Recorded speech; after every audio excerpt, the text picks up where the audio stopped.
Welcome to the Anxious Attachment Solution. I am your host, Life Coach Amberlynn.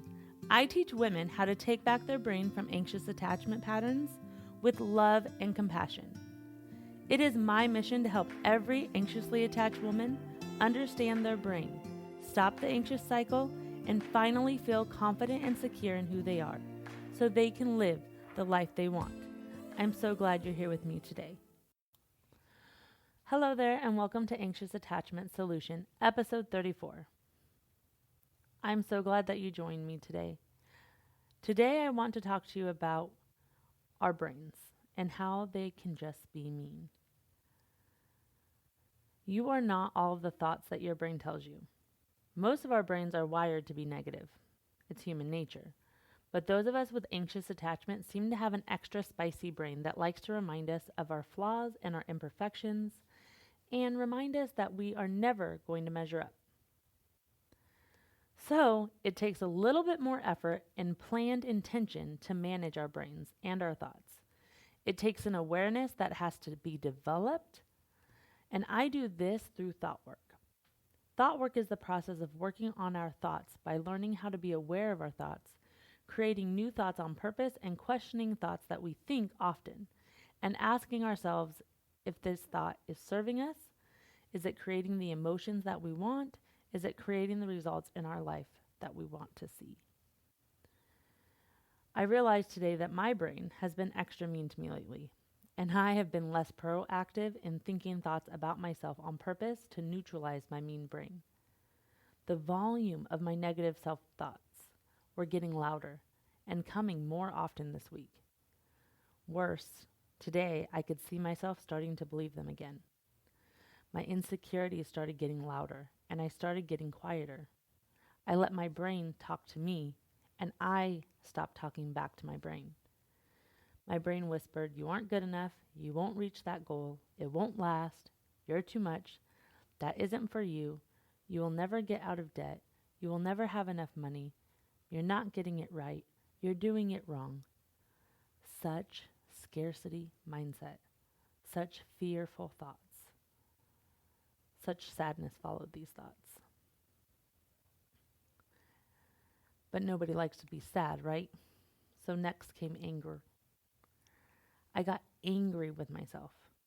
I realized I felt shame and guilt and frustration for this experience I was having, for believing my old thoughts, for allowing them to come on in again and stay for so long.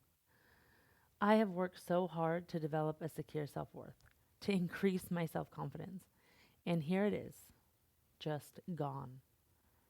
My brain wanted to tell me that all my progress that I've made was gone, and that I was turning back into my past self. But I wasn't. I knew deep down that I can never go back to the person who didn't know what I know now.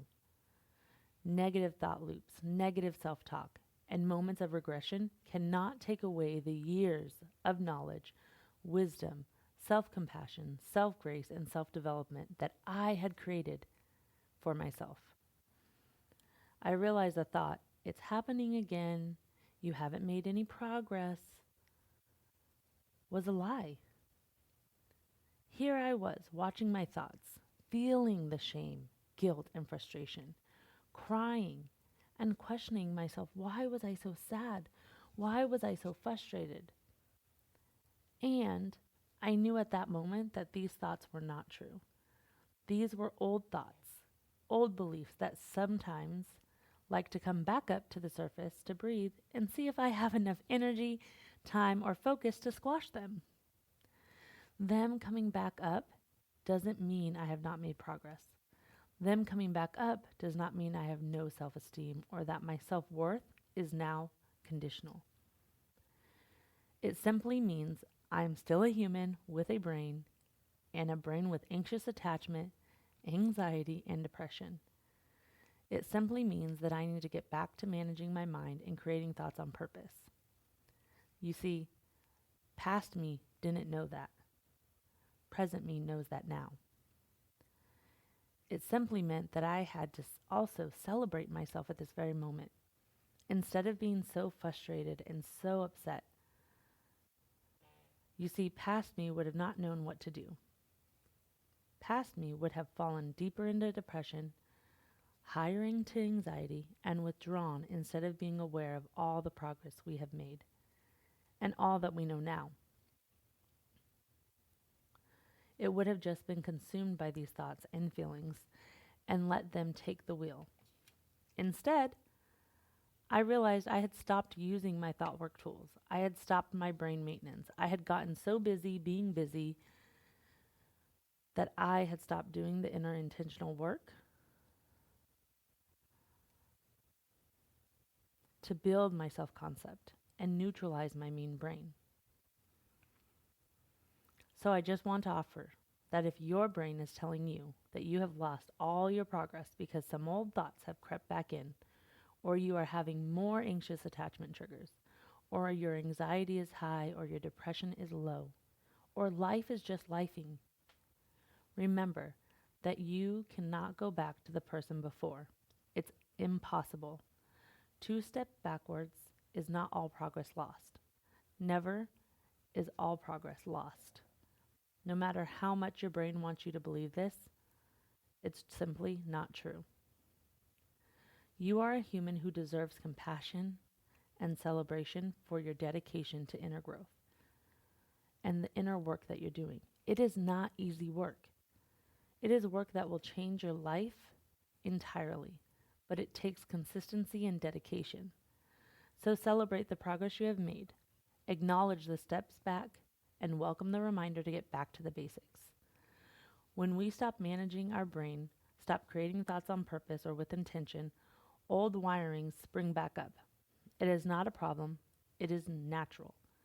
It's just a signal that we have stopped exercising important brain muscles. So if this is you and you can relate to this, let's get back to the basics. Here are some of the basics that I do when I am starting my thought work. I remind myself, not every thought we think is true. Our thoughts create our feelings. Our feelings drive the actions that we take that are creating the results that we have in our life. That is why it's important to keep inventory of the thoughts that you are thinking daily. Are these thoughts producing feelings that you want to have? Write down the consistent feelings that you have every day. Start with the feelings. What feelings do you have? And then write the thoughts that you think that create those feelings. What thought do you currently have that you'd like to change or neutralize? Write it down. What thought would you like to believe instead?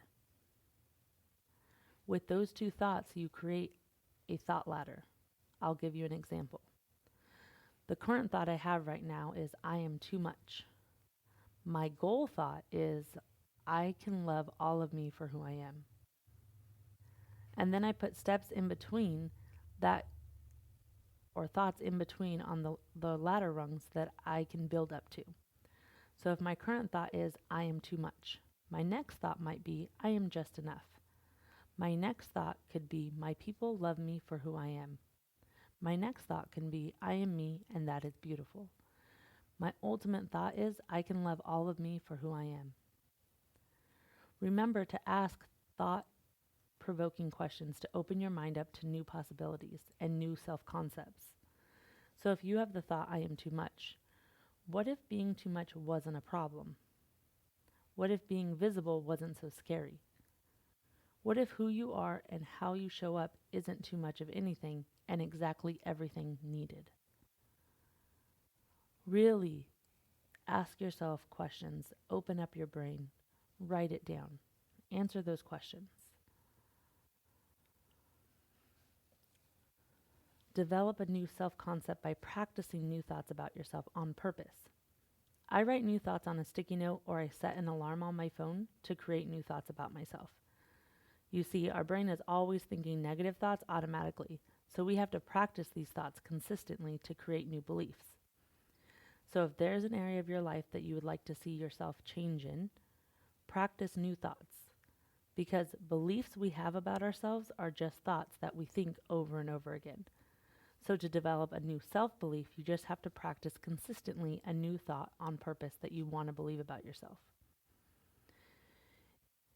Need help creating new thoughts? Here are a few from Carl Lowenthal's Encyclopedia of New Thoughts, or some that were inspired by her thoughts. A thought to think to help with your self-worth is, my value is inherent and does not change. My worth is unconditional. It cannot go up and down based on thoughts in my head or thoughts other people think of me. I am learning to be my own best friend. I am not teaching myself to believe in my self-worth. I am remembering.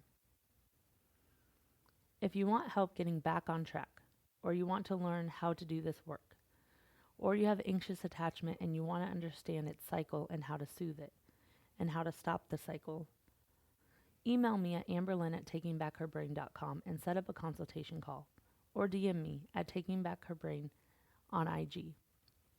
I would love to hear from you. And please, if you related to this podcast and you know of any other women who would benefit from this podcast, like and share it. It's greatly appreciated. Thank you for joining me today. You are going to want my free guide on how to calm your anxious attachment. So head over to my Instagram, Taking Back Her Brain, and grab it. If this podcast resonated with you, I would really appreciate if you would rate and share it. If you have any questions or want to know more about how to work with me, I would love to hear from you. You can email me at amberlynn@takingbackherbrain.com. Can't wait to hear from you.